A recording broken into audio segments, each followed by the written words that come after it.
Commissioners for the Town of Pittsboro for Monday, November 25th, 2019, and we begin our meeting with a moment of silence.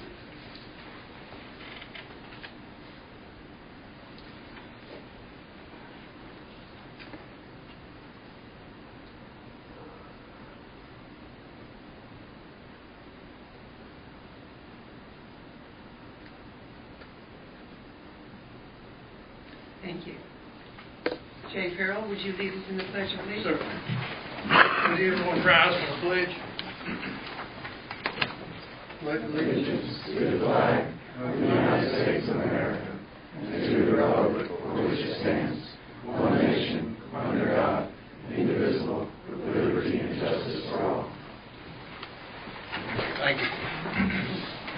Thank you. I'll entertain motions at this time for approval of both the regular agenda and the consent agenda, but I would also like to amend the regular agenda to include a discussion under board directives.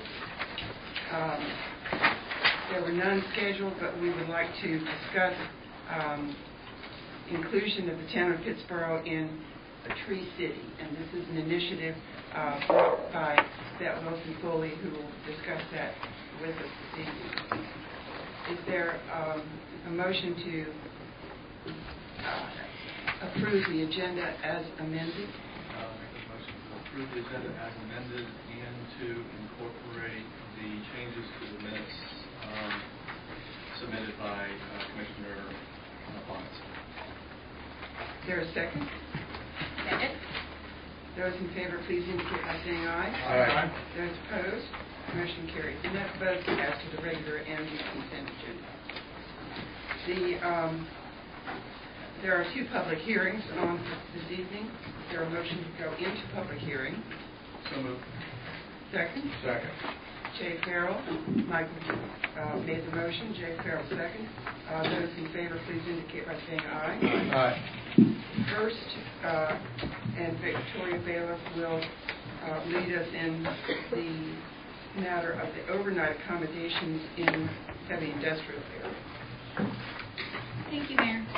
This is zoning text amendment 2019-06. Lyle Vestal is requesting an amendment to the permitted use table in section 5.2.1 of the Pittsboro zoning ordinance. Currently, bed and breakfast, hotels, and motels are not allowed in the M2 heavy industrial zoning district. The applicant is requesting that these uses be permitted by right in the M2 zoning district. This is just a map showing the locations of the M2 zoning in our zoning jurisdiction. Most of it's down along Moncure Pittsboro Road, and then we have one spot of it up on Hillsborough Street. The recommendation is to hold a public hearing. There is no one signed up for this public hearing. Was there someone that wished to speak on this matter but did not sign up?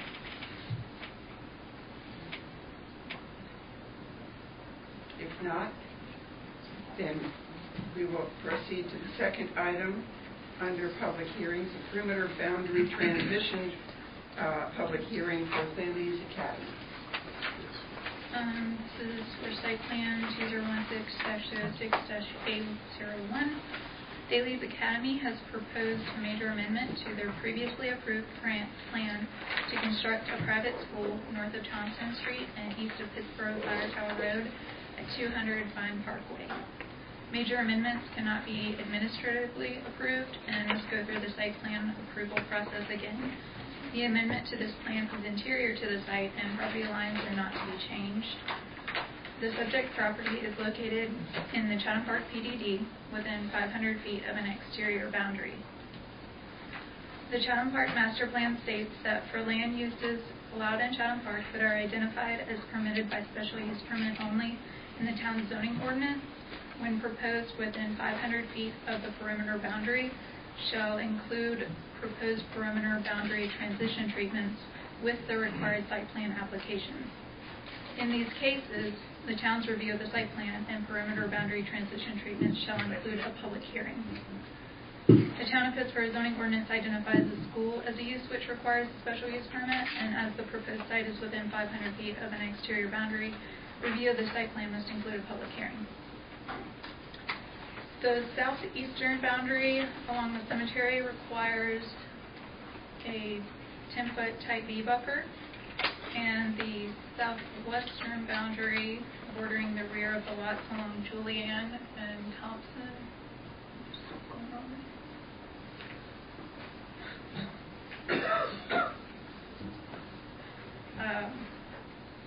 They require a 20-foot type A buffer, as does the eastern boundary which borders the Schwenkel property.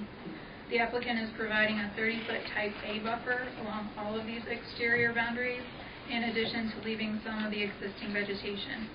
Staff finds that the proposed perimeter boundary transition treatments exceed the Chatham Park Master Plan and landscape element requirements and provides a greater buffer than shown on previously approved plans. Recommendations to hold a public hearing. We have 2 people signed up to speak at this public hearing. Brandon Heffron, would you come to the podium?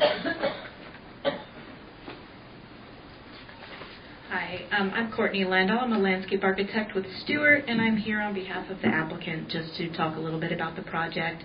We have a couple of exhibits if we're able to show those. Over here so I can actually see what I'm talking to.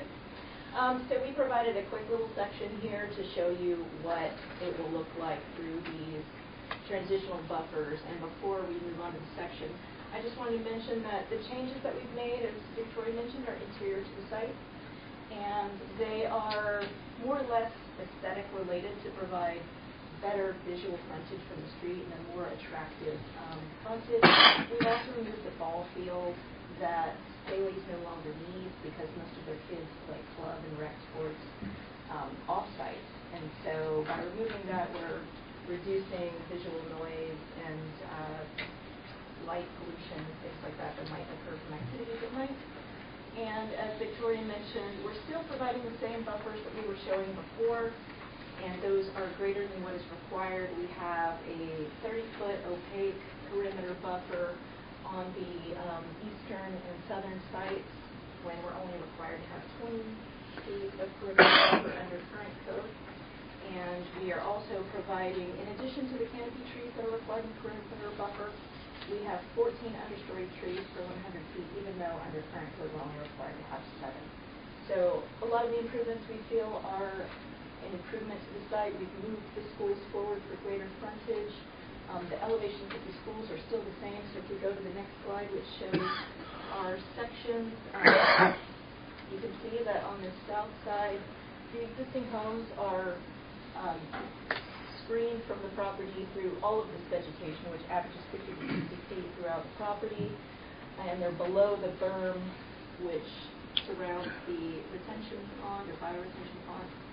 And then on this buffer of Section A, we have all of this vegetation here. So it's much like you've seen before if you were here prior. And, we feel like it's providing above and beyond what is required after working with Jeff and Victoria and Elizabeth. Thank you. Courtney, are you speaking instead of Brandon? Yes. Thank you. Would anyone else care to speak? I will ask then if there is a motion to close the public hearing section of our agenda. Moved by Michael Fiocco. Second. Seconded by Beth Wilson-Foley. Those in favor, please indicate by saying aye. Those opposed. Motion carries. Citizens Matters is our next item on our agenda, and the first person who signed up is Grim Hogg.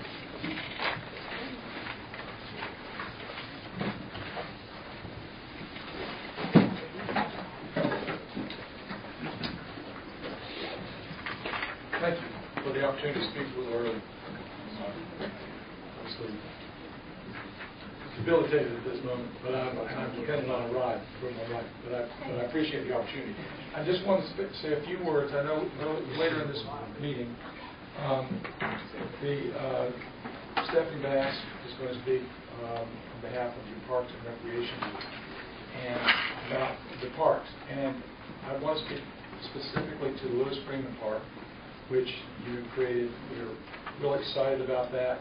A lot of people who are working on it. The Chatham County Historic Association supports it and is currently engaging a professional genealogist to work on finding more background about Lewis Freeman. He's the most unusual man, what we know about him. A free black man, born before the Revolutionary War, died about 1840, accumulated quite a bit of property in Pittsboro and Chatham County, purchased his family out of slavery. And so it's a remarkable story, and something that Chatham County and Pittsboro would be proud of. So I think it's a real opportunity. And what I want to just say is that I think that what you've done so far has been great. The park plans are excellent. And I just hope that work will continue along at a good pace. We're working hard to give the historical background to Lewis Freeman. We're working with some of his ancestors, one who lives in Chatham and another one who lives in New York.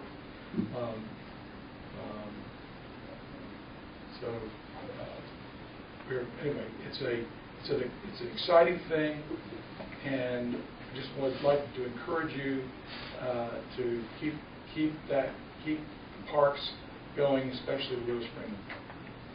But thank you very much for that opportunity. Thank you.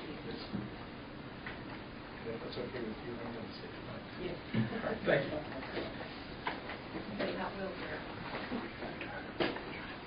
And our second speaker is J.C. Garbutt. Hello, my name is J.C. Garbutt. I'm with Grand Trees of Chatham, and we wanted to take this opportunity to publicly thank Paul Horn, who we just recently learned is leaving to go to the state of Washington. He's been on our board for 10 years as sort of a representative and connection to the town of Pittsboro, and it's been a great relationship.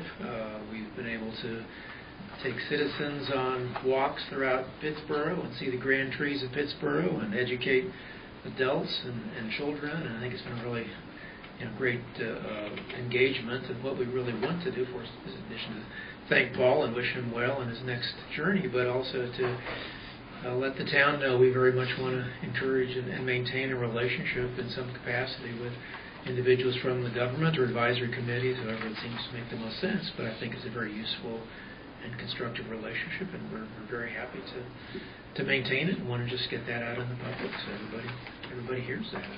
Experience all the grand trees that exist in Pittsboro and Chatham County. So thank you. Thank you. And thank Grand Trees.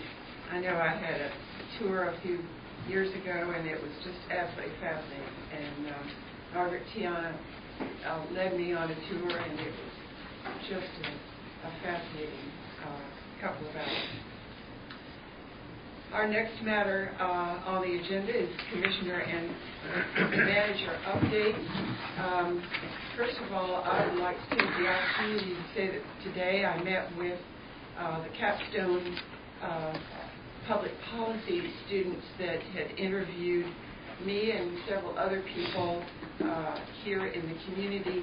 They were doing a project on the status of women in Chatham County, and they issued their report today. Unfortunately, they did not have all of the materials ready for presentation tonight, but they made their presentation before their professors at UNC Chapel Hill, and they would like to come and make that presentation with you at a future time. It was a very excellent presentation, and if the new mayor would be so kind, we would love to be able to come back with the students at some future point. Also, it is something that was started a couple of years ago. The Chatham County proposed that we become part of Keep America Beautiful, and at one point our town engineer, Fred Royal, was the liaison between the county and the town. This organization sort of fell apart there for a while, but is getting again some energy, and so I expect that you'll be hearing from them upcoming, and it is an organization that is being worked on at the county level, but we need to have a liaison. So, are there? Mayor, quick question on that. Yes. So Keep America Beautiful, in my recollection, used to be mainly focused on litter control, and then they branched out into promotion of recycling. Is it a similar agenda now? Yes. And the recycling coordinator for the county is the person who's in charge of it, Shannon Culpepper, and she's done a really excellent job of laying some groundwork, and there are various representatives from aspects of the county, and so it would be a worthy thing for us to give further consideration to. Shall we hear Brian Griesbeck? We'd love to hear from you as far as manager updates. And one of the things I was thinking about today was the fact that I just wanted to see if it was on there. Could you give us a little bit of a background on where we are on the Sanford Force Main sewer line? Yeah, we're wrapping up the engineering report, EID, to send back to the state for their comments. Once we have all of those questions answered, I think there are a few detailed issues that we're kind of working through right now. We can get that submitted. Once we have that submitted, the state would then give us the go-ahead to begin the environmental clearance process, which would involve another public hearing. The public hearings would take comments on the project. The town would then in turn have to respond to those comments, submit that back to DWI at the state. The state would then approve the next step of the process, which would be preparing and finalizing and approving the bid documents for the project. Once that was approved, then the town could go out for bid for the project. Once the project has been bid, then there would be an additional approval from the state in terms of approving the contract between the contractor to construct the force main and the town. Once that contract is then complete, then the final sign-off on the loan from the LGC would hopefully take place, and that construction would start. So, as far as timeline goes, I don't have a real. I probably will know more by the next meeting as to whether or not we'll be able to submit the EID in the next week or two. EID. The revised EID, which I don't. Which is? The environmental report. What does EID stand for? I can't remember what all the initials stand for, but it's an environmental report. Thank you. Not necessarily in order of importance, Christmas parade is scheduled for December 8th, 2019. It's that time of year where I know we do have some transition as far as board members, but we need to decide whether or not you want to ride on a float or whether or not you want to walk. That's usually, it seems like 1 or 2 years we've walked, 1 or 2 years or more you've used the float. The float that's in the picture there is the float that we had ready to go last year that Percy, the police department, helped put together. Of course, the weather canceled the event itself, so we never actually got to, I mean, it was fully weaponized, but we never actually got to take it out on the parade route. So hopefully we can do that again this year, depending on what your wishes are as far as the ride. Registrations, the event itself, registrations are fewer this year compared to last year.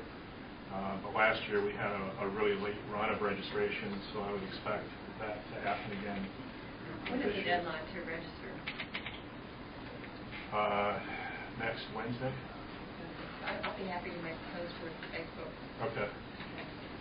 That's from 3 to 4 p.m.? When do we kick off on that? We step off at 3? That sounds right. Well, I can send out this, let me double, Commissioner Foley, let me double check that deadline on that. Okay, and maybe information, maybe send me a copy of the Yeah, okay. application, where it is online, so people have they apply. Okay. We can email about it. All right. So anyway, if you guys have any feedback on that, as soon as possible, let me know. I mean, if you have any thoughts on it right now, I'm certainly open, unless you don't want to make a long, drawn-out conversation out of it. Does the board have an inclination? I think it worked well when we were on the float writing, because otherwise we get very scattered from each other, and it's kind of nice for people to see the faces of who are representing the town. That's my preference, but the rest of the board. I'll vote for the float, sure. Sounds like a float might All right. have it. That's what I thought, but I thought I'd double check. We're getting older and older. And I really appreciate that the police department does the float every year. I'd love to take pictures of that next time. Oh, okay. So a new planner position is hired. Kaylee, Jeff, you're going to have to help me with her last name. Milens? Milens? Yeah, I'm going to have to. I don't know how often I'll say her last name otherwise. But her first day is December 2nd. She has a background in community and regional planning. She's done a lot of work with GIS. We're going to immediately be working her in on a lot of administrative tasks to start with, and then kind of leveling her up as she gets a little bit of experience. She's very personable. I think is going to do quite well on the customer side. So we're very excited to have her and the energy she's going to provide to the team overall over there in the Chatham Mills office. Excuse me. There'll be nothing happening in the Chatham Forest office as far as the town is concerned. There will be.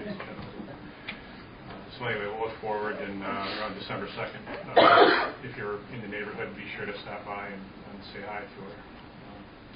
Tall Place Construction. The work that's happening at the apartments right now seems to be happening at very early hours of the day. We've had some conversations with construction crews on site. We're, I think, in a position now to, and we have the understanding with them that they should be working after 7 a.m. We're still trying to work out how late they might need to stay if they don't start as early. So in case you receive any feedback from residents on that, please feel free to direct them to our attention, and we can do our best to help with that. I know I've received a handful of phone calls. I'd be surprised if you haven't either. Another thing that's happening at Tall Place is the HOA apparently is I might have mentioned at the last meeting, is interested in returning the street lights, the neo-traditional decorative acorn-style street lights that were designed and built especially for that development. They want to turn those back over to the town. It's my position at this point that the town does not want to entertain that, simply for the precedent of the other subdivisions design specific streetlights that were of a higher standard for their particular neighborhoods, and those standards are over and above what the town would use in terms of a standard sort of Cobra style overhead on a utility pole, much different from the streetlights that you'll see that are of a higher cost and higher cost to maintain that are in the subdivisions. So thought I would keep you up to speed on that issue as we go along. Can I ask a question on that? Yes, ma'am. So if a community was to put in standard town light bulbs, would they then qualify to be covered? I mean, that might be something that communities would want to know in advance. I don't know. They want to know. Yeah. I don't know how many. But that's what I mean. Yeah, it's similar to sidewalks. I mean, it would be the same thing with sidewalks. In the case of these developments, like Potterstone is another example, I think, where they're putting sidewalks, and quite a few of the sidewalk lengths aren't necessarily in the street right away, for example. So there's just plenty of things like that that have happened over the years. Maybe that we have professional planning staff on board. It's a little bit of a better review now that takes place. Anyway, there's about a surprise a month that we get, and a few of these things are kind of surprises when I see them. So it's our job now, especially as we add staff and keep developing the skills of our existing staff, that we try to avoid these future surprises as much as possible. Brian, question on the construction. I believe our noise ordinance discusses when construction can start and when it must cease. 7 a.m. to 6 p.m. Okay. So that's what we're advising the contractor. Yeah. We have an ordinance in place and need to adhere to it. Yeah. In this case today, our police department actually received a call this morning. So this interaction occurred this morning between a police officer and construction workers on site. Now, we didn't shut anybody down, but we're, at this, like I said, at this point we're trying to work with the contractors on site as much as we possibly can. And we've just made them aware, thoroughly aware. Repeatedly. Okay. Yeah. On the community listserv, I've seen people complain about the volume of dump trucks going back and forth, but I haven't seen anything lately. I'll have to check, but I haven't seen anything lately about The other thing I keep you abreast on is the water treatment plant pilot testing. We have ordered the equipment to treat the unregulated chemicals on a test basis, collect data, and then determine what path we want to follow moving forward as far as treatment of unregulated chemicals. Some of that installation work will be done in-house, and Mr. Pickett, our water treatment plant supervisor, indicates that we could complete that install and be online by mid. I'm thinking a little bit later than mid-December of this year. So we will keep you up to date as far as how that is going. With that, I'll tap out. Certainly hope to answer any other comments or questions, concerns you might have as we go along. Are there commissioners who have attended meetings or would like to report on aspects of their service in the community? I was just going to mention that the Chatham County Arts Council is going to be, there is going to be held a cookie decorating event with benefits, 100% of benefits going to benefit the Arts Council and the Carolina Tiger Preserve. And that's on Sunday, December 8th. It's called Arts and Tigers, and it's going to include snacks, hot cocoa, eggnog, bar. It's going to be a creative cookie wonderment. So people will go home with a tin of originally decorated cookies. So if you're interested, you can find it on the Chatham County Arts Council Facebook page. EDC nor RPO have met since last we met, but I mentioned that the tree lighting ceremony was fantastic last night. We had really great attendance. Mayor, thank you for always being there to present the tree lighting. Especially enjoyed some of the editorial comments from one of the small children. Yes, it was. There's always one in the crowd, right? Well, if anyone's interested, there's a number of photographs on the Town of Pittsburgh Facebook page and videos of this particular youngster announcing his. I assume that's not his real name. No. But it was a really nice event. Yeah. Michael, one question. Regarding the tree lighting, at what time will they continue leaving the tree lights on all the time? They wasn't on when I came in tonight. Okay. If I may, they're having an electrical issue. Okay. It's I think it's I found out about that this evening right before the meeting, and the county's working with the Merchants Association to correct it. Good. We appreciate all the law enforcement that were present, and everything seems like it's peaceful. No issues, no problems. Is that reality? Good. It's nice time to have a good community event like that. I'll echo that, Chief Percy. It was something that was remarked on to me as I was moving through the crowds, that people were very appreciative of our enforcement team being out there, as well as others with whom we have reciprocal arrangements. So passing along those thanks from others in the crowd. Thank you. And I would say that I heard from a couple of merchants who really appreciated the personal attention that the officers checked in with them just to make sure that they were okay and that they didn't have any needs. And so that was really appreciated by those merchants downtown. So excellent work. And as well, I stopped to say hello and give thanks to several of the officers who came from other jurisdictions to help us, and ended up speaking to a group of people that I had spoken to from the Liberty Police Department back at the street fair. So they were just really gracious, and they wanted us to know that they have our best interests at heart and our safety at heart. And it was just really a lovely occasion. And I appreciate the officers. I met some from Apex, and they were interacting with people in the community, and it was nice. It made it very friendly.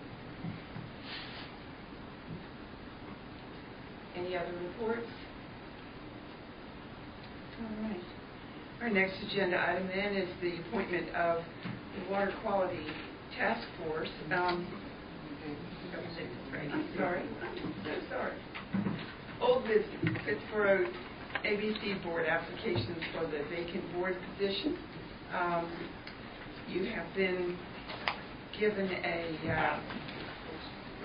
your agenda package, there were 2 applicants that had submitted through Alice,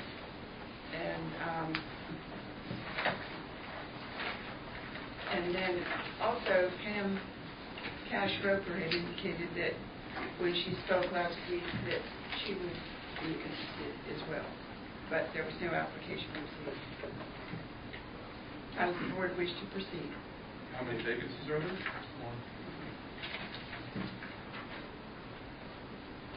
Well, I have to say that having worked with the ABC board, since 2010, 2009, and seeing the many folks that we've had come through, and Jim being the chair, Jim Nass, being the chair for as many years, would turn the operation around. I appreciate the work that Eric is doing, Eric Braun is doing on the planning board, and Beth Turner, who served on this board for 4 years, has expressed interest, and she's mentioned that to me on more than one occasion. And so with this vacancy, I mentioned to her that she should put her name in the hat, and I would like to make a motion to appoint Beth Turner. She should be a great board member.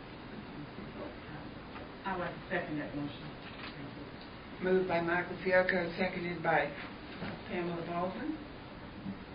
Those in favor, please indicate by saying aye. Aye. Those opposed? Motion carries. Thank you. Now,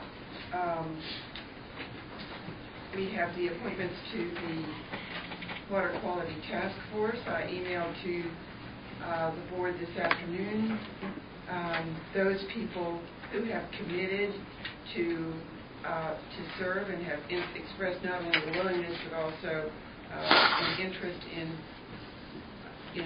serving. Since that time, there has been one person who has asked that her name be added to the list, and so currently the list contains Pat Wilson Foley, Emily Sutton, Bill Holman, Becky Smith, Daniel Osborne, Carla Stone Eames, Hugh Harrington, Karen Stiers, Kevin Russell, Katie Bryant, Karen Strasser, a representative from Chatham Park, Jim Noss, if you would work to establish that relationship, and Adam Pickett with the town staff. I'm still trying to reach Mark Williams, and the person who called me this afternoon is Jennifer Platt. Jennifer is a scientist who's very interested in the water quality of our town, and she now lives in town and would like to serve as well. That's right, yes. And Mayor Pro Tem reminded me that Pam Cash Roper had indicated an interest in serving as well. Does the... What numbers does that bring us to? 18. That's without Mark Williams. That's correct.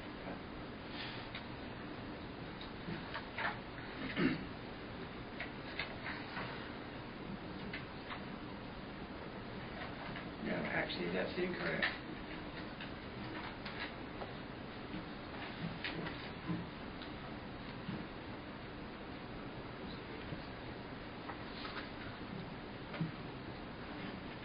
With Mark and with Jennifer Platt and Pam Cash Roper, it would be 16.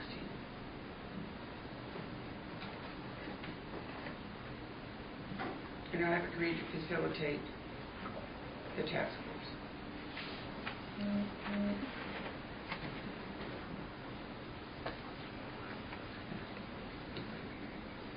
Are there other nominations that wish to be made?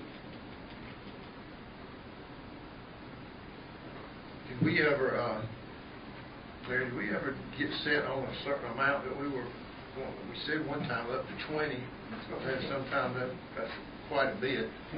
It is. So we're still shooting for 20? No, Okay. I think we're shooting for less than 20. Okay.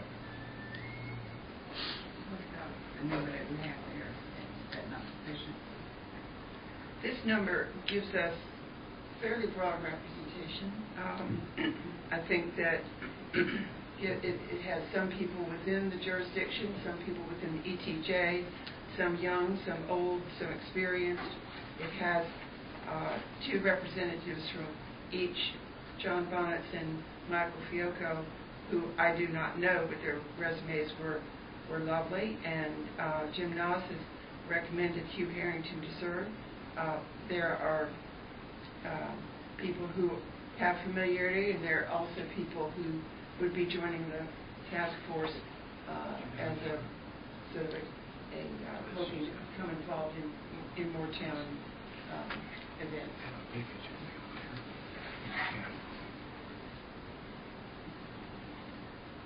Is there a motion, or would we wish to make the actual appointment in next time when Jim Noss is taking the mayor's chair and Kyle is on the board as a member, or what's the pleasure of the board? Well, I don't find this resolution in our packet, but it was a resolution, and I can't recall how I got it. But it speaks to this task force and what its mission is and what it does, and I thought it was an excellent, and it describes all of the activities that I think you had put in bullet form. So I don't know if you prepared this or not, but I printed it out. Mr. Bassick prepared the resolution. Okay. No credit. Oh, sorry. Well, let's share it with the board. They got it. I mean, I thought it was an excellent Everybody got it. It's on me. I could have. Oh, okay. Is there? Okay. Maybe it was in the packet. Last time. Got it. Okay. Well, I'm behind. I did have a couple of comments on it. It does talk about each member appointing 2. Since we've not done it that way, I thought we could amend it to say, or as otherwise agreed upon methodology of the board. Was actually approved. Yeah? Because we're not doing it the way this said it. Well, That's because you said it, that's what you wanted. I know. 2 weeks ago. But we're not doing that up here right Apparently now. not. But there was a discussion about that, and I didn't want to do it that way. I thought it needed to be broad representation. But I don't know why it was one, I guess. I recommend Very it. well. The board picks however many there are, then that's the way it is. The other comment I would make is that item 6 talks about the task force submitting minutes to the Board of Commissioners right after their meeting. It seems like they should do that after they've agreed on the minutes being approved by the task force. Well, that means you're 2 months behind. Well, but we don't want to get something that isn't agreed upon by that task force, that this is the official record of our meeting. Okay. Right? Item 8E talks about, well, it says one of the tasks is to suggest measures for expansion of the existing and drinking water delivery systems. I think "and" needs to go away, just so that it's existing drinking water delivery systems. Is that right? Yeah. And I would say, and then it also says before construction of a new water treatment plant. We may not construct a new water treatment plant, but we may provide a new treatment system. I copied the mayor's.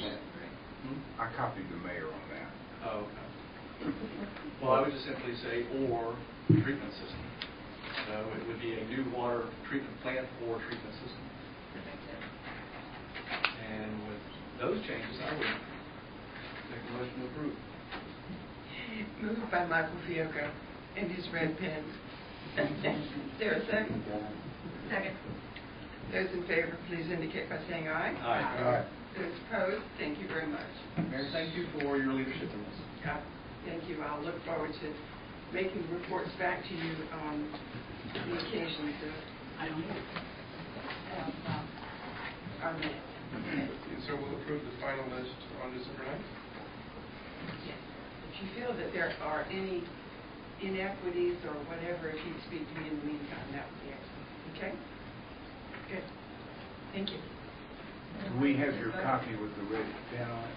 Did we The vote on resolution, it? I will be happy to provide it to you. We voted on the resolution, and there's not a final approval, but there'll be a final approval on December 9th then of this list. Hopefully I'll be able to get the last member, and we'll go from there. Okay? New business. Pittsboro Parks and Recreation Advisory Committee. Stephanie Bass is going to speak to us at this point on our agenda. Hi, you all. So I'm Stephanie Bass, and thank you to the mayor and the town board and staff for putting us on the agenda. I want to recognize the other members of the Parks and Recreation Advisory Board, which goes by the ungainly acronym of PARAB, who are here. And that includes, I think everybody's here, Noah Becker, and Sarah Carr, and Bridget Perry, and that it? That's it. Yep, okay. All right. Also on the board are Patty Dukes and Sarah Brinson. PARAB was created by town ordinance, Chapter 19, to advise and make recommendations to the town. And I'm telling you all this because some people are not aware of it. We've been around for a while, and it just bears freshening up. We were created to advise and make recommendations to the town manager regarding the development and priorities of the town's parks program. That includes working with the public and bringing their interests and concerns before the town, recommending a master plan and other studies to guide the parks program, assisting in development of the parks budget, and assisting the town staff in evaluating recreation programs and activities. Those are all from the language of the ordinance itself. The ordinance is on the town website, and I've emailed the town board and staff a copy just for convenience today. I've also emailed a presentation that Paul Horn made to PARAB recently, which gives a very brief overview of the status of our park system. And Noah Becker is going to come after me and give you more details specifically on the parks. I just want to share with you some key points that we have overall. First of all, this is such an exciting time for Pittsburgh Parks. We have 2 parks that are going to be great, that are in the active planning stages. Lewis Freeman Historic Park, which you heard Graham Hobbs talk about, and the expansion of Kiwanis Park. And I don't know if you all are aware that Grimm has donated land to allow an access to Freeman Park from Salisbury Street, which is a wonderful thing because that gives people a way to come in one side and go out another, and they'll get and vice versa. So it's a very generous thing that he did, and we're very appreciative. Noah's going to show you some beautiful drawings that are fairly recent that give possible examples of what these parks could look like. And they are going to be beautiful, very enjoyable public assets. I think you're going to be very proud of them. But there are a lot of pieces in motion right now in the design process that we're in, and we don't want to lose any momentum. We want to really keep going, realizing, of course, that when you're down a person, it's going to happen. But the public is going to expect us to keep up as much as humanly possible. There are also needs and opportunities for some improvements to some of our older parks, and these are badly needed. Noah's going to give you more on that as well. We are here tonight particularly to encourage the town to keep moving forward aggressively and thoughtfully on expanding and improving our parks. With a fast-growing population, we know the public will expect and request more better parks facilities, such as greenways and connected walking and biking routes. That was the #1 priority of people who responded and interacted with our parks planning process. It keeps coming up all over the county in Chatham County's parks planning process, etc. People really want to be able to go somewhere on their bikes and on foot.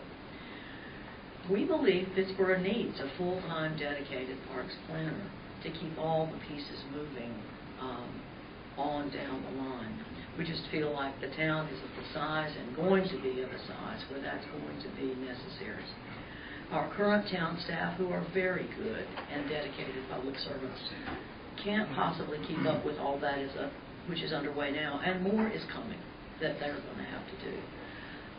And I was delighted to hear that we've got a new person coming on board. That's great. For example, in terms of work that's right here, right now, that needs to be started, I'm told that Pittsboro has the opportunity to apply for a Parks and Recreation Trust Fund grant. Those grants are due March 31st. It's a pretty complicated process, but it's a lot of money. We have the opportunity to get up to $250,000 is the top amount you can get from one of these grants. And we would recommend that you all consider hiring a contractor, an interim parks planner. We're not hung up on what, but we just think there's going to be enough work that it's going to take some extra knowledgeable expertise to get this done. A lot of small towns apparently do this, take this approach. They go outside their current staff to get this particular task done because they can't justify that workload all the time. So we want to make that recommendation for your consideration. We also understand that Mr. Grusbeck plans to evaluate the parks planner position before deciding whether to fill it, and we feel that's appropriate. We would suggest that in preparing the 2020 budget, he also evaluate the need for a parks programmer position. With a programmer, the parks will yield a far greater return on the parks we already have. We could be filling up these parks and exposing young people, families, all the varied citizens of Pittsboro to a broad array of historic, scientific, and educational programs if we had someone to coordinate the provision of programming, much of which could be provided by volunteer organizations and individuals. The programming itself doesn't have to be done by the programmer, but somebody has to make all the connections and identify the people and put it together. So we are recommending that for 2020, and we'll talk more about that later as we go along. We would like to, Parrott would like to offer our advice and support to the town in this evaluation process. The members on our board have a lot of connections in the community, and can help bring information and concerns and support from people in the town to this process. So we are open to that. Encourage you to call on us if we can help. We only have to look to the towns of Apex and Cary of 30 years ago, and I can certainly remember that far back, to see what Pittsboro could be 30 years from now relative to parks. When those towns that were 30 years ago, they were pretty small, a little bit like we are now. And yet they put their parks at the top of the list when they were developing various aspects of their town, the streets, the schools, all of that. And their parks are highly valued and held up as great examples of town parks today. So we have to think about the future. We have to think about what we want it to be like in 20 or 30 years. Parks are a longer-term project. You can't just plow a field and seed it and water it and you're good to go. So we encourage you to think long-term and to keep up the energy. I'm going to recognize Noah now for some key details about several of our parks and his particular insight on the value of community participation. Madam Mayor and Commissioners, thank you for the time to allow us to talk to you. Mr. Brucebeck, thank you for providing the slide. Do you have that available? All I have is what I received this afternoon. Okay. You could get that just at your convenience. Thank you. I'll just give a quick introduction. No background. I've been on the Parks Para Board for quite a while. Enjoyed the service. I got started with the town of Pittsboro by volunteering at Rock Ridge, which is, I love the disc golf course. So I was very active in volunteering there, helping build that course. So Paul managed many work days with 20, 30 people sometimes, and it was a big undertaking, but it took a dedicated person to get that park to where it is. And it's not just a disc golf park, it's all sorts of neat play structures for kids, a great walking path, and there's a plan to have other things added to it, so it's a great asset for the town. Does this work? I'm not sure. This is all I have. I can advance it for you if you want. Okay, yeah, that would be great. If you'll just advance to the Lewis Freeman Historic Park. Next slide, please. So this is a kind of early hand render of an idea for the Lewis Freeman Historic Park. The town's working with a group out of Durham. I don't remember the name. I apologize. Service. 5, 6, or yeah, thank you. 6, 7, 8. Yeah. Okay. Right. So this is just an early rendering of an aerial view of what this park could look like. And some of the nice features are the rock walkway, and then a kind of a boardwalk that comes around. Hobbs would be where the overview text is, so it's this side of the park. And then it's wrapping back around, back into Rectory. If you could advance it for me, please. So these are more 3D renderings of the vision of the park. Again, you can see the stone walkway, and then a boardwalk, and we have this nice kind of arbor and this picket fence. And so these are all just ideas that the surface groups brought based upon input from the Para Board, from public input as well. If you'll advance one more, please. Just a different angle, but it's the same basic view, just showing a gorgeous park with a nice open area there. If you'll advance another one, please. One more. This would be that thicket. I don't know if there's a better word for bamboo, but cutting a trail through the bamboo, providing some play structures in there, some different elevation changes, which would add to the park for sure. Could you advance, please? This is styled after bamboo, but it's a play structure, and so this is an idea to incorporate more play structures into that bamboo area to provide more use to more citizens. Could you advance One more. So this is what Stephanie was mentioning, the corridor from Salisbury Street coming down into the park. So it provides access from Salisbury Street as well as access from Rectory Street.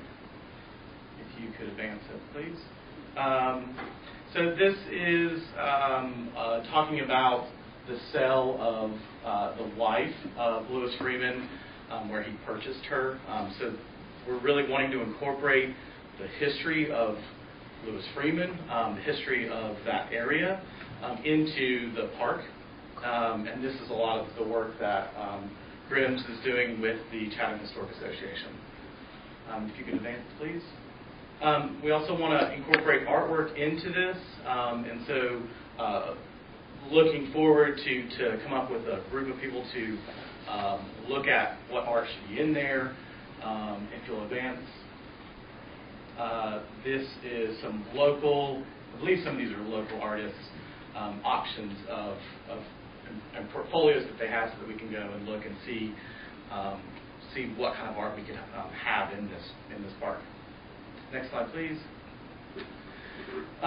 So Lewis Freeman Historic Park is a big plan that we're working on actively. Kiwanis Park is the other big plan that we're actively working on. If you could advance, please. So we've had lots of input, parent meetings, charrette, surveys, staff meetings, and a designer staff meeting at the Kiwanis meeting as well. So we've had lots of input into the use of this park, what it could look like. If you could advance, please. This is a sketch of more kind of areas of how we could use this property. So here you can see the Kiwanis hut in the middle, and then past that is where the new park would be. And it's just really general circles of here's where a structure could be, here's where other playthings could be. And so it's fairly high level, it's fairly abstract at this point. Just trying to get a feel for the land and how we can maximize for a park there. One thing I'll note is the little asterisk represents entrances, and so you'll notice that we're providing entrances from Creedle, but we're also providing an entrance. Is that Rectory still back there? Rectory. From Rectory back there where those apartments are. So being able to allow flow through the park. And a path. And a path, correct. The next slide, please. This is just another idea of how we could, have a bathroom built onto possibly the Kiwanis hut to provide facilities there. The previous one, I believe, had it separated out. But again, just very broad circles, areas of parts of the park. If you could advance, please. So the Part F grant is important. Stephanie mentioned this. Parks aren't cheap. They can cost lots of money. But the Part F grant is a path forward for funding parks and could be a path forward for funding this park. I don't know the ins and outs of Part F. It does take a dedicated person to do that, and possibly a team and other people's input into that. Specifically, the designer being able to provide architectural designs, the landscape designs as a submission for this grant. Next slide, please. Next slide. I believe these slides were made available to you as well, so I'm just trying to get through some of these that aren't as important. Next slide. Thank you. So Hobbs is working on some enhancements to the community house, trying to spruce up the interior of it, make it a little bit more inviting, hopefully get more use from the public with some updates to the inside. Hopefully not causing any kind of ADA compliant needs for ADA compliance. Next slide. Next slide. So the courts. This is another kind of big issue that we have. The courts need to be repaired. Lights are going out. They're going to need to be replaced. It's possible that we can work with the USTA, U.S. Tennis Association, for grants to help pay for some of this as well. Next slide. Not much going on with Town Lake Park. You can go to the next slide. Paul provided some updates on putting some tree signs out there, IDs. We do want to remove the T-posts that are out there in the water at some point to get those out of there. They were for aquatic plants. They had fenced off areas and tried to grow some plants there. I'm not sure of the success of them. So we want to get those poles out so that people can still use the water. Next. Yes, that's right. I apologize. So there is a leak on the lower dam, but it appears that once the water is down, the leak goes away. And so it's certainly at a place that it could be repaired. I don't know how bad the leak is, but there is a leak there. Another big one is the Roberson Creek Greenway. During the hurricane last year, a lot of it got washed away. We do have a FEMA fund, which is currently $26,000. That's for repairing this greenway. If you go to the next slide. So it's for grading and replacing stone. 2 years of allocations. I don't know if that means that there's 2 separate grants. I know that there currently is $26,000 in the town's coffers to fund some of this. Paul does recommend that we do some design and permitting so that it doesn't happen again. So we're not sure if grading and replacing stone is going to solve the problem, or if we're going to need to regrade, put some retaining walls in there, something to that effect to keep the material where it is. Next slide, please. This, I believe, is some of the last slides. Next slide. This is providing some artwork to the Page Vernon Park. Next slide, I believe there's some examples of some artwork. So, you know, the green plantings on the wall would be pretty cool. You know, some artwork to go along with it. Next slide. I don't think there's much at Rock Ridge. If you'll go to the next slide. Doing some plantings, providing some UV wood treatment. I believe it's already been purchased. It just needs to get applied. And next slide. Next slide. Thank you. So Paul recommends adding more artwork to Page Vernon, and I believe this might be one of the last ones. Next slide. Here's Paul in his new location, where he'll be in Washington. So, do you have any questions about any of the updates that I provided?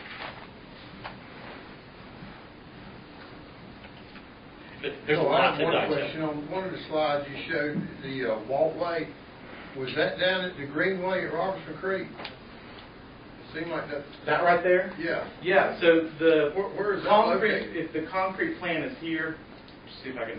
So the concrete plan is here, and the road next to it. There's a little pathway that comes down, and it's right down there. So there's the.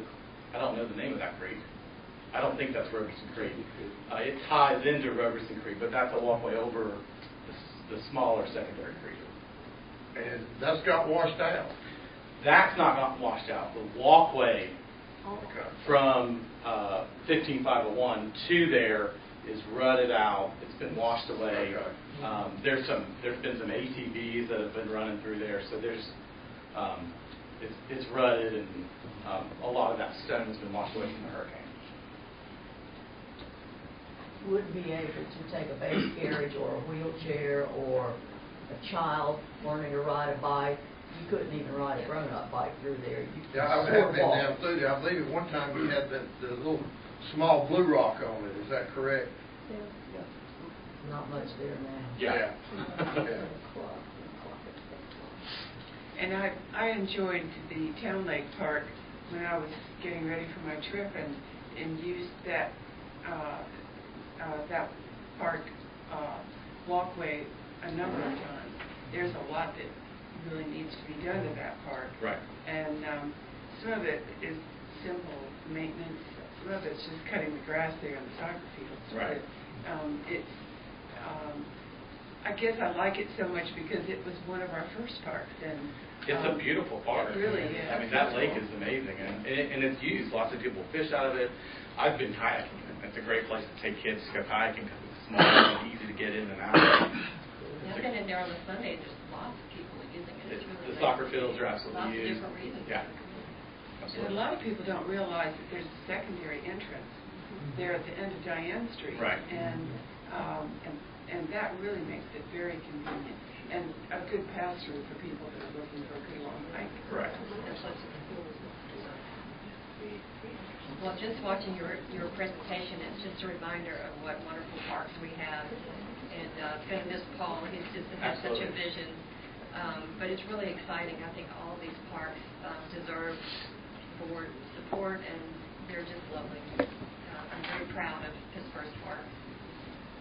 Yeah. Any other further questions? Well, I just have to say I'm especially pleased with the way Lewis Freeman Park is getting formed. Yes. I mean, it really is a special little spot, and just to leave that glen, if you will, untouched and put the activities down near the stream and have a little lookout over it so that you can sit there and contemplate and reflect was really, I think, special and fantastic. Yeah. One of the things I asked Paul about was that path an accessible route, i.e. handicap accessible, and he said yes. And I think that's especially important. So Yeah, it's certainly small and good. wide enough. And that's one of the benefits of connecting it from Salisbury and from Rectory is, again, access for everybody.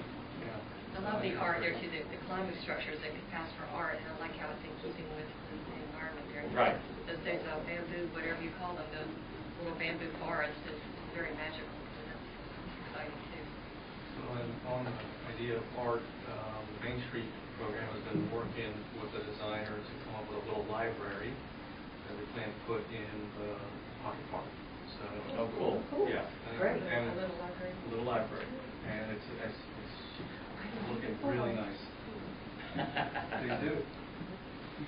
Well, in conclusion, I just want you to know what the Pear Board is. Stephanie, mentioned our what we're tasked to do. We all love the parks here.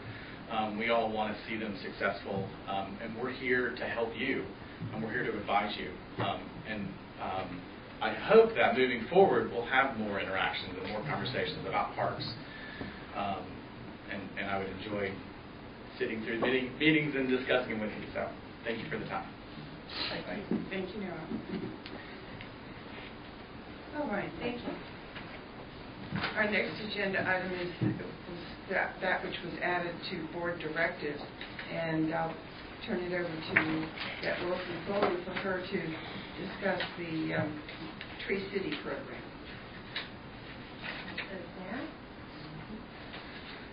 You've all heard me mention the prospect of Pittsburgh becoming a tree city before, and this is my last official meeting. I wanted to move this forward as much as possible. I sat down and started to take it, jotting down all the notes, and I got so worked out I wrote like 4 or 5 pages, so I won't go into all of that. I think I'd really like to see Pittsburgh become a recognized certified tree city, and to me, this is a community that loves trees. I think we all saw that when we were working through the tree element for Chatham Park. There was such passion, and people feel so strongly about trees. And it's no wonder. Trees really contribute to our way of life. They clean the air. I learned some things I didn't know, such as that they actually help pavement last longer, which makes sense. So the sheet that I've given to you is the 4 criteria for becoming a certified tree city. And we can go through this, and I'll tell you where it stands on these. We're close to being certifiable already, but there's some other things that we can do. And I want to say that the vision I have for Pittsburgh being a tree city is not just to be a rubber stamp tree city, because there are over 3,000 tree cities in the United States, and there's some local tree cities, Durham, Raleigh, Chapel Hill, Carrboro, there's lots of others. But what I envision for Pittsburgh is to go beyond just the required criteria. I'd like to see us partner with Grand Trees of Chatham, with some other organizations in the area. There's a group in Durham that, to me, is an inspiration. it's a nonprofit that works, they did a survey in Durham and discovered that there was trees in most of Durham except in the low-income communities. And I'd like for Pittsburgh to look at that if we become a tree city, to use this organization to look to see where we are missing trees. And it may be at our schools, or parks may need a boost, or if we have a major storm event, we have a mechanism to replace trees.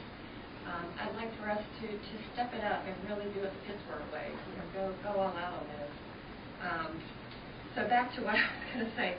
So the 4 key elements are, there's a standard one is to create a tree board or department, and that's something that we would need to do, but I think there'd be plenty of people in this community who have incredible knowledge about trees and also who care about trees. I don't think we'd have any trouble putting a tree board together. My suggestion would be for the board to submit suggestions and then select from that. Standard 2 is a tree care ordinance. We're already in the process of that, and this would be an incentive to get that done and get us on our way with that. Number 3 is a community forestry program with an annual budget of at least $2 per capita. I've spoken with Mr. Gruesbeck about this, and we already spend, well, he can give us some numbers on this. He was digging out some numbers. Well, I mean, just the stuff I can track, we spent last year $3,800 on tree trimming, mainly the trees downtown, trimming some problem area trees. What I don't have, and that's what I was trying to tell you about earlier, what I don't have tracked is some of the other stuff that's associated with storm damage and winter events, and I don't know if that's applicable in that. Yeah, I think there's going to be more research needed to be done on that. Yeah, so we can get near that per capita figure, I think, if we start factoring in some of those other things. That's the only thing I wanted to mention about. And it does, and it does vary from year to year. Right. So if we got into the business of planting additional trees, whether they be in parks or rights of way, things of that nature, then I think we could easily do it without much shenanigans. So that's what I was thinking. I think that we can do this without putting too big a dent in the budget. And I think what we do spend would be worth it in the long run. So Standard 4 is an Arbor Day proclamation and observance. And this would be something that I think is a great opportunity to celebrate trees. There's so many ways this can be done. I've looked at what some other tree cities have done, and they've done things like planted trees at schools. They'll have a big day of the celebration of planting the trees within the school.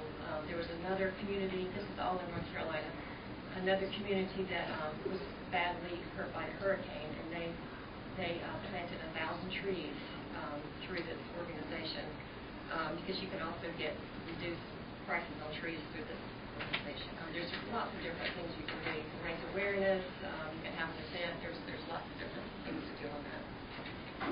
So what I'm proposing at this point, I don't think you guys need to hear me talk about all the benefits of the trees, because I think you have heard it from me when I'm on my soapbox about trees. But what I would like to suggest is that we agree to form an advisory, like a exploratory committee, to start getting these things together and to present to the board, and then the board can decide to take action. And I've prepared the next steps. If you chose to do the committee, this is what I see as next steps.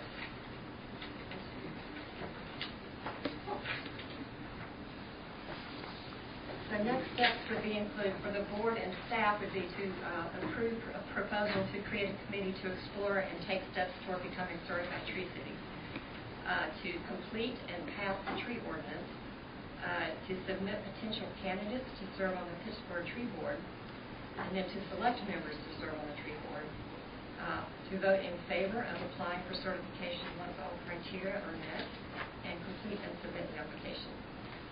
The committee's next steps would be, first of all, to create a committee, and then to create an analysis of how much the town has spent over the last 3 years on tree maintenance and care.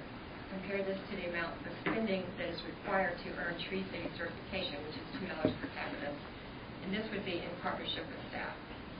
The committee would also gather documentation needed to apply for certification, would compile a list of potential candidates to serve on the Pittsburgh Tree Board. So my thinking is the board could submit potential names, and then the committee could consolidate the names and check on their willingness to serve, and then submit it to the town board for approval. Also to make contact with potential community partners, including Grand Trees of Chatham, Andrew Pleninger, who is of the North Carolina Department of Agriculture, nearby Tree Cities, and Trees Durham. Explore potential Arbor Day events, and then when these things are done, to present updates to the Pittsburgh Town Board. And then the committee could also assist in completing the application of town board approval. So there you have it. Anybody have any questions?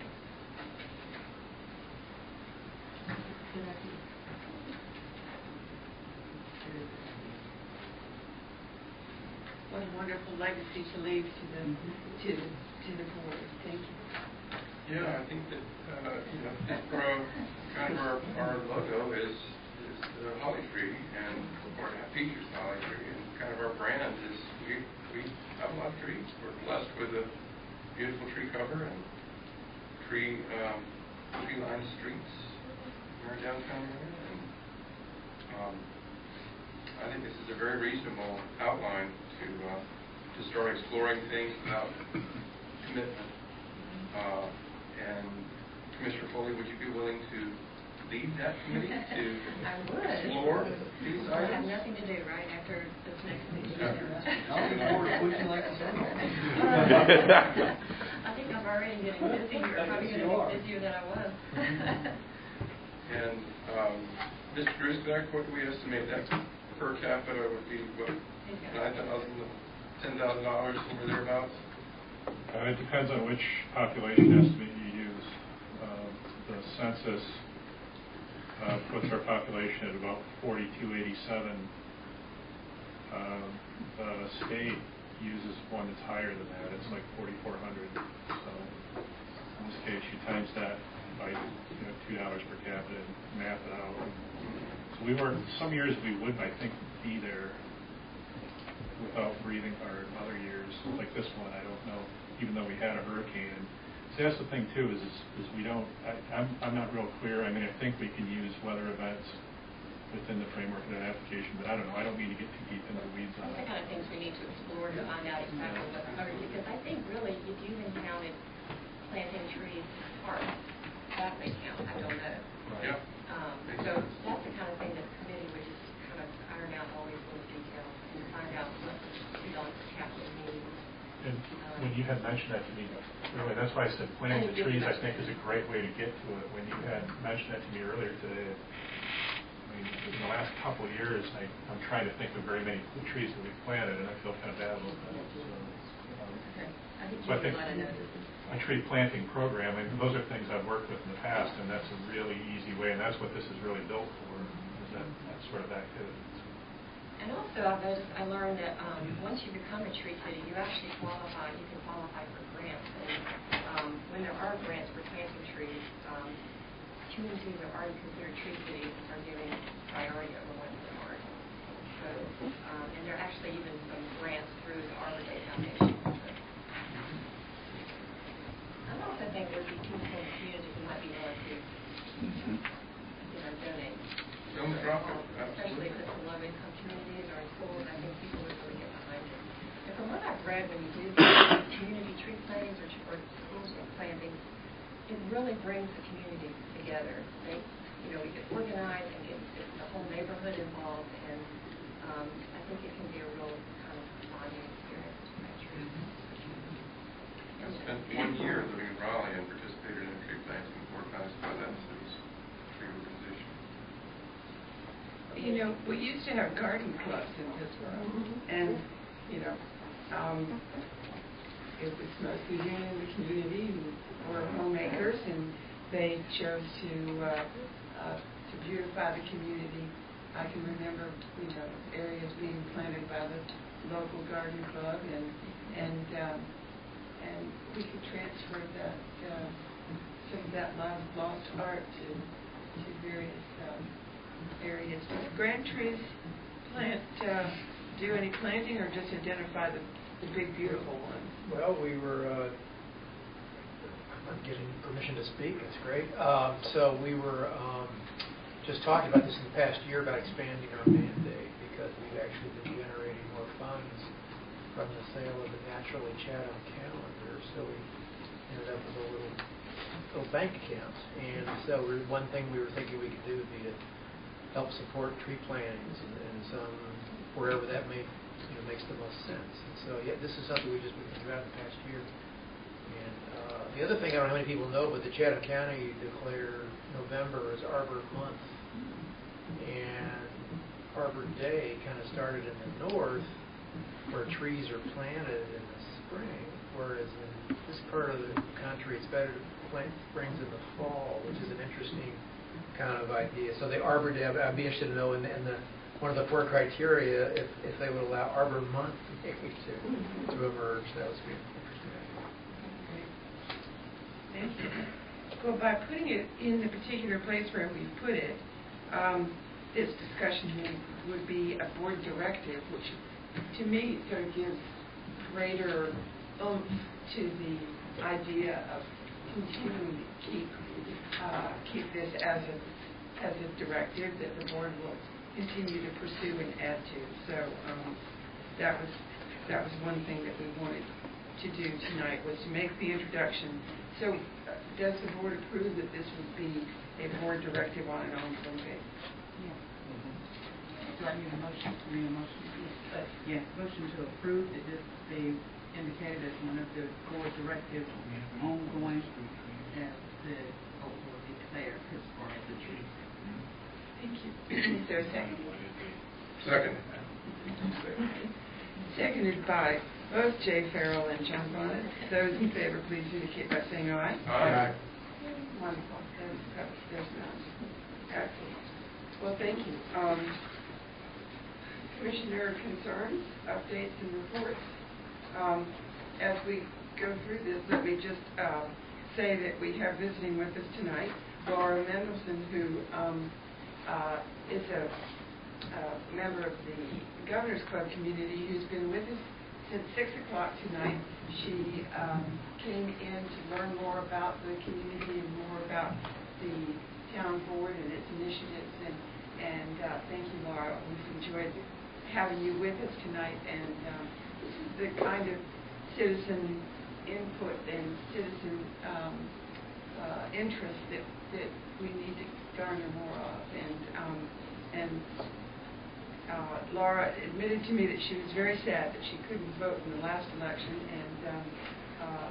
and now understands the jurisdictional requirements and all of that kind of thing. But I think it's important that we have visitors such as Laura to engage with our community. Thank you for being here. All right, Jay Farrell, are you a commissioner? Yeah, I have a few things. Mr. Mark Davis, he was the gentleman that was going to build the Santa house. He informed me that due to some severe illness in his family, he's not going to be able to have it ready after Thanksgiving, and he hopes to have it next year available. But he said he's been out of work and continues to be a little illness in his family. So I told him that was, family first. Follow up on the East Cornwallis road, you paving there, Mr. Rudebeck? Yeah, it was added. We just found out, actually in the last week or so, it was added to the Powellville. So it's out in Powellville. And we do have the list of streets that are to be paved, and I'm going to see if the estimate that we had was fresh and relevant, and if possible, add that to our current this year's list of paving. Cool, good. I'll send that on. One other thing is 2 street lights out on Main Street. One is at the hopefully new visitor center, the old Capital Bank building on the corner. And the other one is, I don't know, somebody might throw a rock at it, but in front of our restaurant in Turnberry. That's front That's of- all I have. In front of the restaurant? Yeah, it's it's just regular pole lights. Okay. Speaking of my being last meeting, another topic that comes to my mind is that I have been a participant between Mr. Gruesbeck and I have been doing accounting for a Facebook page. And I'm very proud that we have created a tool with, I think the last time I looked, we have about 10,000 likes and about 10,000 additional followers. So we have created an incredible tool for reaching the people in this community and beyond. I have enjoyed shooting photographs and posting things and posting articles from other places about Pittsburgh. And I'm asking the board what you'd like from our role to be going forward. Would you like me to continue this, or would you like me to step down and pass the torch? And I'm like,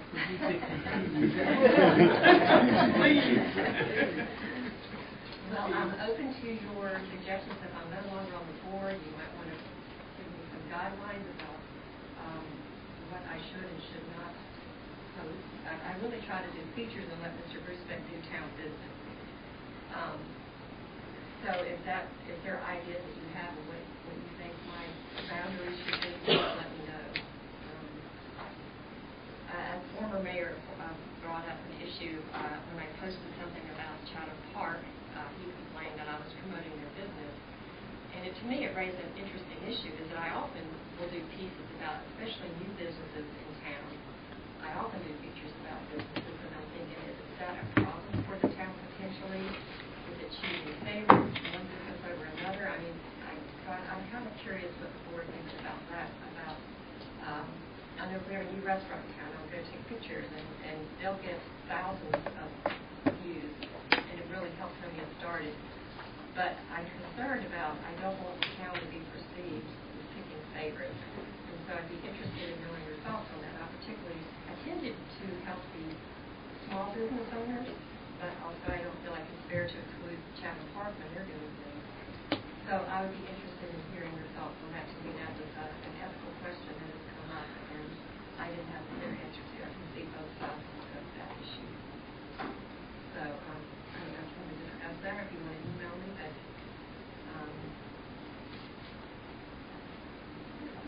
Well, it ties into my concern. We've all been getting a lot of emails recently about the water quality issue. And, we talked about this years ago about having some type of system where the town is putting forth what it is the town is doing. And I know that Facebook is one outlet. There's so many different outlets. But something official from us. And Brian, I would ask you to think about it. In addition to the special website page and Our announcement. website is not really user-friendly. I'm talking about something that's more user-friendly. I know, because we've got a lot of information, but it's No, not... I don't mean in general. I mean, on this specific issue, you guys went out of your way to put more information about this issue out there. Yeah, I know, but it's... I think we need something that engages and reaches and pushes. It doesn't require people to pull.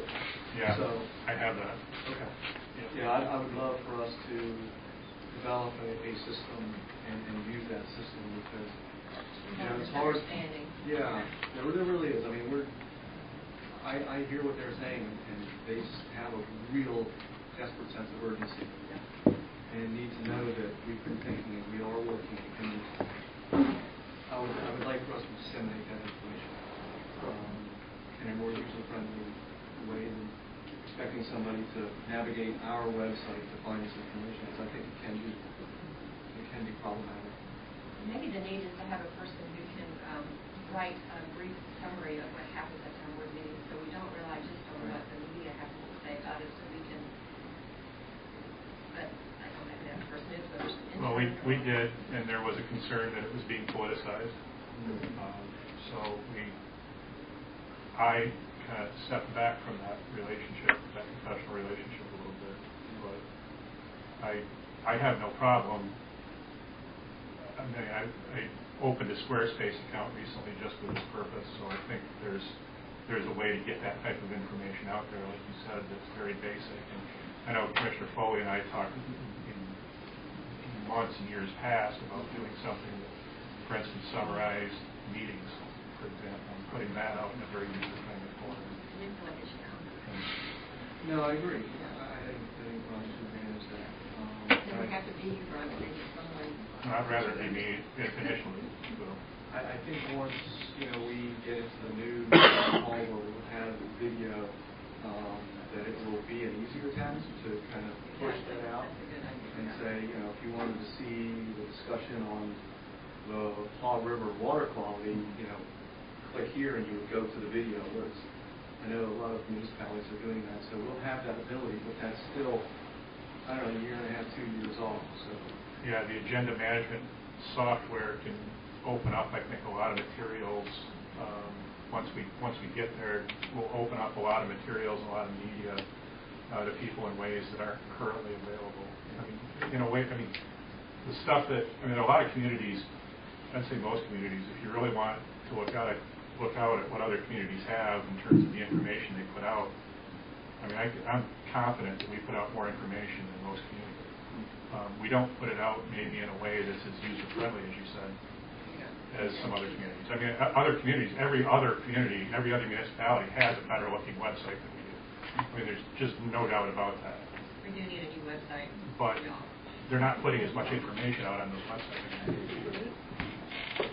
Well, thank you, Mr. Grotto, I really appreciate you bringing this up.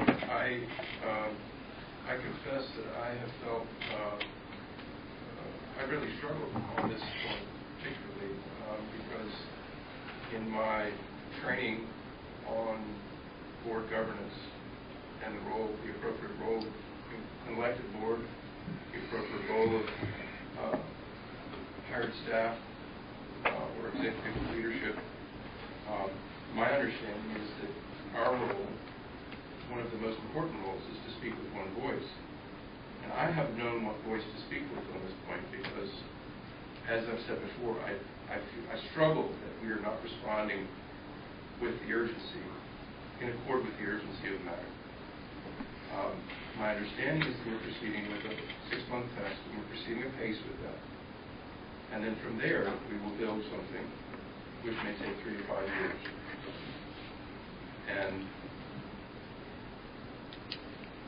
is that the message? It's not my understanding that this program takes 3 to 5 years to. That's good to hear.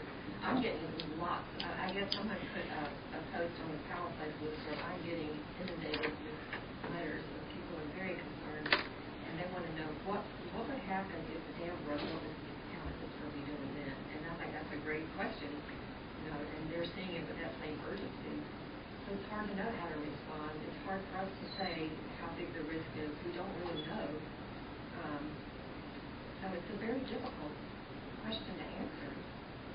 What upsets me the most right now, in the past week, has been that I've heard from one person, one constituent, that their plumber came by to make an improvement to their household water system, and that plumber reported that they were going to be installing 3 systems in one day. And if there's a rush to install systems, I think that's an indicator of the urgency, at least the perceived urgency in our population, people who voted us in. And what concerns me the most about that is that I know plenty of people who can't afford to install a $200 to $1,000 system to filter their water, and may have trouble even buying bottled water. And I think that the data on dioxane in particular are very compelling, and I think that there is an urgency there. And I think that the fact that Chatham County's water is going to contain these same pollutants at 100th to 1,000th the concentration causes me to continue to wonder what our options may be in the near term. I was struck by my husband and I gave each other a reverse osmosis under the sink filtration system for Christmas. And $200, I thought, well, that's not too terribly expensive. Luckily, he's very handy. He was able to install it, but it took him almost all day. And I don't think the average person would be able to do it necessarily. It's very complicated, much more so than he expected. And so So I think if you have somebody to install that, it would probably be another $600. So it's not realistic for most, for all of us, for one of us. I'm wondering if the Hall River Assembly's lawsuit is going to generate better behavior upstream. We can't count on that. We have no control over that. But I'm hoping that that will lessen the amount of chemicals that are being dumped in the river, at least for a while, but we don't know. Well, and my sense is that you're right, that the more frequent monitoring by the state, which is really the result of that lawsuit, is going to spur greater action on the part of the state of North Carolina. I mean, it's clear that we can't go trekking up to Burlington or Greensboro or Reedsville, but the fact is that part of it is an advocacy issue, and I think that already the state of North Carolina is beginning to make a much better response than certainly I felt 6 months ago. I think that's something we can encourage people to do, is contact representatives about this issue. Let's call attention to it. Let's on screen. Well, one of the things that I've been working on is, and with the help of Mr. Messick, trying to figure out, and with John Poteet, is trying to figure out what it is for notification requirements, because we're downstream of the folks who are contributing to this. And it'd be nice to know, like we didn't know when it happened in August and September, that there was a big dump and there was a big slug of this coming towards us. Had we known, we would have had the ability to prepare for it and not suck the water out of the Hall River to produce, treat, and pump to our citizens, had we known it was there. Not allow it, if we had time to fill our system. Probably don't allow it, but if it gets in, give us a heads up so we can adjust, and we don't need to process that water. And I've spoken with Robert Reeves about that, and he is really on board and wants to know how he can help. So, yeah, I'd say it's multifaceted, and honestly, I don't know who it was, but somebody emailed us and said, it'd be nice if it weren't there to have to pull back out. And I agree. Pollution prevention should always be the first action or option. However, we don't have strong levers there, and we don't have much control. Mayor Perry has made exceptional diplomatic efforts over her tenure, almost your entire 4 years, I believe.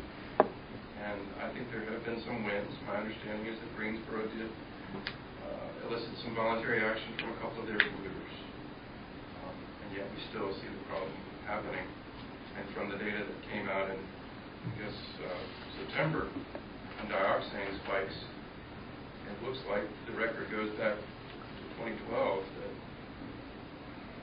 there have been these spikes of dioxane, and I can't help but wonder if Shamrock was the cause. But however that unfolds, I think we can, I hope under even new leadership of our mayor-elect, we can continue to make those efforts with other governments, local governments, and the state government. I remain challenged, Commissioner Fiocco, to find any documents that say anything other than 3 to 5 years for the improvements that contemplate. I thought those were improvements to increase capacity of the plant, not to add this filtration system. Let's get an answer so that we can have a good message that we're all in unity on. Well, we have different options that would be on different time frames. The expansion of our existing water plant is merely one of those options. But incorporating new treatment once we go through the testing to identify which is best is something that we could implement more quickly than 3 to 5 year time horizon. Yeah, again, I mean, what we really need to do, and this is why, I mean, I'd really like to get into this a little bit more at the next meeting with regard to this task force, because we really need the board to sit down and start the learning curve on some of these options that are out there and really make some decisions. So We need a work session of some sort. If you need to process that through this committee, that's fine. But we need the board to get at the expediency issue that Mr. Bonnet's appropriately brings up. We, I think, need to start digesting some information, which we're willing to do whenever you're ready to do that. Do we have the information without the testing? We have information on options which would provide us some direction as far as on other water sources, as far as the unregulated contamination issue that occurs at our water treatment plant. That's correct. That has to go through a 3 to 5 year, or excuse me, that has to go through a month's testing process, and that could take 3 to 5 years to build following that. But that's just one of those options. You could, as we discussed in previous meetings, you could elect to purchase water from Sanford, such as what Chatham County currently does. You could look at the Jordan Lake Partnership, or the new version of the Jordan Lake Partnership, which is actually some discussion that we need, because there is an allocation buy-in that we're up against right now on that, so we'll need to be discussing that. There could also be expanding our existing plants. These are all options that we've discussed at different points in time. But that would all take, it seems like we determined that looking into Chatham County water would take several years also. Yeah, there's nothing that can happen in the next 6 months. I mean, that I don't think anybody ever said that. No, the testing protocol will be done in 6 months, right? Mm-hmm. Right, but the actual scaling up the actual hardware for treatment is a different story entirely. And that's a 3 to 5 year time frame at our plant. At our plant, if not, I mean, it seems like we could do it tighter than that. Anyway, like I said, those are things you guys have to discuss. I mean, if you need to take the time to discuss that through a committee, then that's fine, but we need to be working on it. Well, maybe it would be a good idea to have the board and the committee meet jointly, share some of that information, and that would get the task force off on a good footing, because it would understand the direction that you all want the committee to go. It was not my thought that the committee would meet until January. So if you wanted to do a work session, the task force could be invited to, perhaps. What's the thought of the board? I agree that it's something that we have talked and mulled over. I would really appreciate a memo that lines up, Mr. Gruesbeck, what you just said verbally, with some attempt on, I'm not going to try and hold you to any dates, but some attempt at putting a number of years or months on each option. I think you have a lot of that information already, and I think it is time. It's been a couple of months since we discussed it. I think it's been time that we discuss it again for a while now. I don't think we have it in summary form. Yeah. Are you talking about the CDM Smith report? CDM Smith report is one. We also have some Chatham County master plan information, I think, that we need to weave into that. Several different sources, I believe. There's a lot of work to do. And at the end of the day, you guys are the ones that have to make the decision.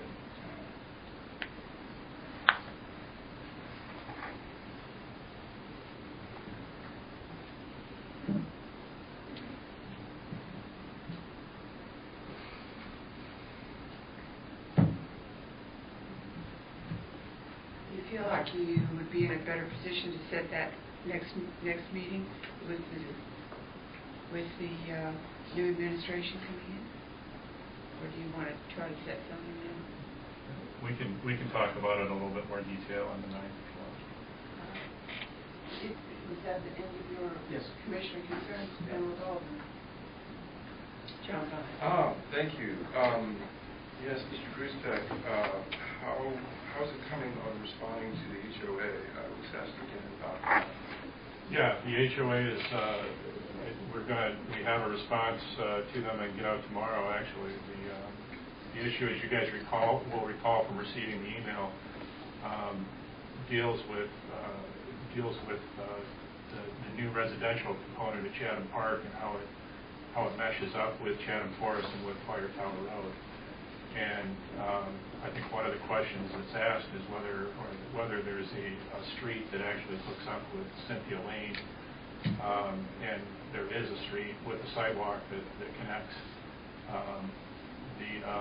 There was another question regarding the Fire Tower Road and matching, aligning that with Martin Luther King out here. That is something that we could consider. It's probably, speaking of time frames, it's probably something that would have to be stretched out a little bit further. There was a question dealing with annexation of Fire Tower Road, and essentially the annexation issues, I think, would deal with whether or not services are available to the possible new residents on Fire Tower Road, and whether or not there would be an opportunity for mutual annexation there, since that is how annexation is done. The Greenway, there was, I think, a question or a remark about the need for a Greenway, and of course that's obviously a good idea and something we should explore. And I think there was another comment or question about whether or not we were going to upsize storm sewer crossings on Thompson Street. And in addition to the one we did a couple of years ago, I think there's another one. I forget which intersection it's at. There's another opportunity, I think, to upgrade that intersection as well. Those are all things that we'll be putting in the response and forwarding to them. I think they're things that are worth exploring within that email. Terrific, yeah. And of those several items, I think it would be really great to see a rough roadmap for what all might be involved with the Fire Tower Road, Martin Luther King Jr. Drive alignment concept. Time and money. How many agencies need to be involved, and who would be put on? State, DOT, and sure. Great, thank you. Mr. Jones, I'm so glad that you're still here, because I have a question regarding Julianne Court and concerns from residents of Julianne Court. There was a verbal promise that we weren't engaged with legally, but it was a verbal promise between the parties of a 15-foot buffer. And I wonder if that's something that you could take up with them and find out why you haven't done anything. Why they haven't done anything. So I'm clear as to where that buffer should be. Where is the buffer? I don't know. So maybe we had a buffer hearing tonight that clearly was bigger than 15 feet. The Julianne Court properties? Yeah. Okay.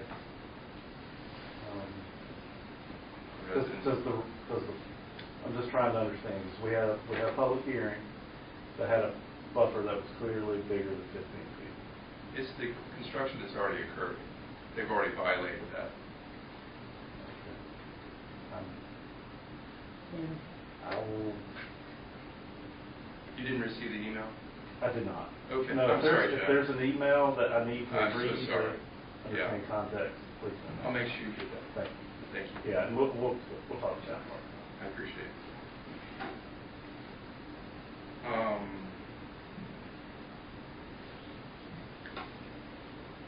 Just that I would be, the final item was about the Parks Planner, and I'd be so encouraged about the responsiveness of staff. We could see a plan before staffing decisions are made. Recognizing, again, as I said in the last meeting, that there's probably a need for a reevaluation of that position. I think we heard loud and clear that the community is eager to see what our plans are. And the thing that jumped out at me was this pressing need for connectivity in our park system, our greenway systems, and other recreational systems. That was one of the top priorities in the scientific and ballot survey for the master plan, Parks Master Plan. It was loud and clear, expressed time and time again with the recent DOT biped study and the informal study or survey that informed our Parks Master Plan. So connectivity is one of those things that I think might be a challenge to absorb across the board among all planning staff. and might really need a person focusing on that issue. Thank you for hearing me, and I hope that we can see something before decisions are made, Mr. Bouvet. Do others share that concern? Anything that you want to micromanage who? No.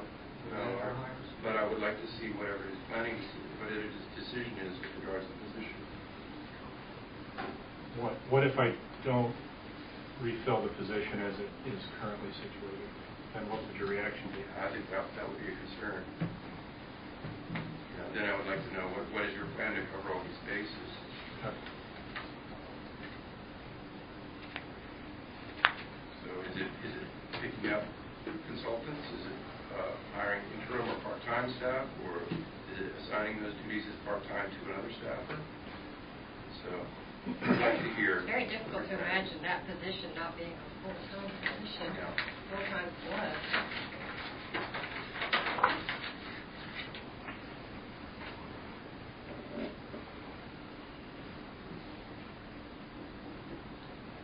So if it's a concern over budget, then let's have that conversation.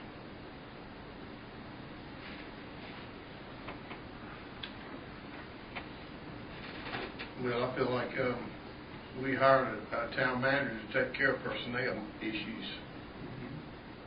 And I personally feel like it should be up to himself. You're not concerned that we might lose headway on? I don't think we're going to lose headway, John. Like Stephanie said, we may have to go out and have some outside consultation, consultants or engineering firm, but I'll leave that up to Brian. Well, these are my concerns, and I share my concerns, and so we can address them or choose not to.